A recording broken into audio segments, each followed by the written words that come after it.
Rata-rata masyarakat pada hari ini juga menyambut baik berkempen melalui media sosial sekaligus dapat mengurangkan penularan COVID-19. Kita nak tanya kepada Dr. Amar, apa yang sebenarnya perlu ditonjolkan oleh calon-calon parti politik yang bertanding dalam media sosial supaya apa yang mereka lakukan itu nampak real dan keikhlasan dalam berpolitik? Terima kasih Gaz. Saya tahu ini adalah kali pertama kita menghadapi pilihan raya negeri di Sarawak yang menggunakan kaedah media sosial secara menyeluruh dan juga agak luas. 18 buah kerusi yang kita terpaksa menggunakan kaedah ini disebabkan oleh pandemik COVID-19.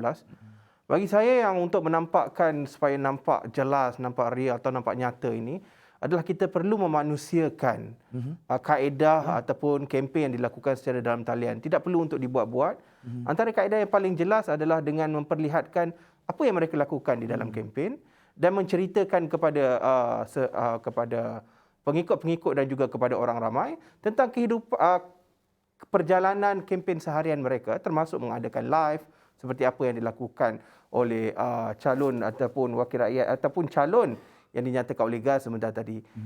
Jadi untuk menampakkan keterlihatan mereka, bagi saya aspek yang paling mudah adalah memanusiakan kempen itu sendiri. Dan ini adalah antara elemen yang paling penting untuk diadakan. Tidak boleh nampak seperti dibuat-buat. Jadi antara yang paling mudah adalah dengan merakamkan kehidupan seharian, memperlihatkan apa yang dilaksanakan suatu kempen berkenaan. Tapi kita nak dapatkan juga engagement yang baik sebab kita tak nak sekadar one way preaching, pandangan doktor.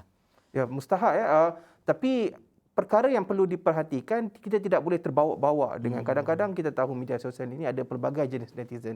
Bukan sahaja pengundi setempat tetapi kadang-kadang ada orang luar yang tujuannya, kalau bahasa terma yang kita gunakan, gaslighting.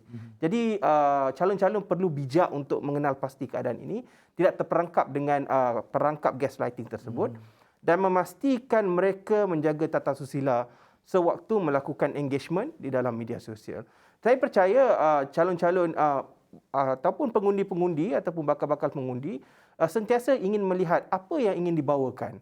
Jadi antara yang selain tadi saya maksudkan tentang memanusiakan kempen berkenaan, selain daripada merakamkan aktiviti seharian, apa yang boleh dilakukan oleh mereka menceritakan atau memperjelaskan manifesto dengan kaedah yang lebih santai. Diskusi sebagai contoh, ataupun kalau dah ada program bersama dengan ramai orang sekeliling, tunjukkan sekali bagaimana elemen ataupun apa yang ingin dibawakan oleh mereka tersebut di dalam program berkenaan sekali. Jadi ini adalah antara beberapa inisiatif yang boleh dilakukan bagi menampakkan real ataupun kenyataan ataupun kejelasan bagi sesuatu kempen dalam media sosial. Media sosial. Betul, Kalau kita lihat Dr. Anwar Rapai baru-baru ini meraih tontonan melalui satu posting beliau yang mana bersama dengan penduduk setempat mencari di rumah penyokong GPS untuk mengibarkan bendera GPS dan diberikan kepada mereka, dan video tersebut mendapat jumlah tontonan hampir 200,000 tontonan. Adakah ini yang kita katakan sebagai memanusiakan digital atau media sosial? Ya, seperti yang Gaz katakan, tindakannya ataupun aktivitinya tidaklah susah. Pergi rumah ke rumah, memasang bendera, 200,000 tontonan. Jadi apa yang dilakukan oleh Dr. Anwar Rapai berkenaan adalah memperlihatkan kepada rakyat yang beliau juga adalah seperti manusia biasa. Tetapi mempunyai keupayaan untuk menjadi wakil rakyat bagi kawasan berkenaan. Ini adalah antara aspek yang perlu diperlihatkan oleh calon-calon yang ada sewaktu pertandingan ataupun sewaktu pilihan raya ini. Mendekatkan diri mereka dengan melakukan aktiviti-aktiviti yang nampak jelas di mata masyarakat dan dalam masa yang sama memperlihatkan karakter, memperlihatkan kaliber dan juga karisma mereka sebagai antara calon yang wajar dan perlu dipilih sewaktu 18 hari bulan nanti.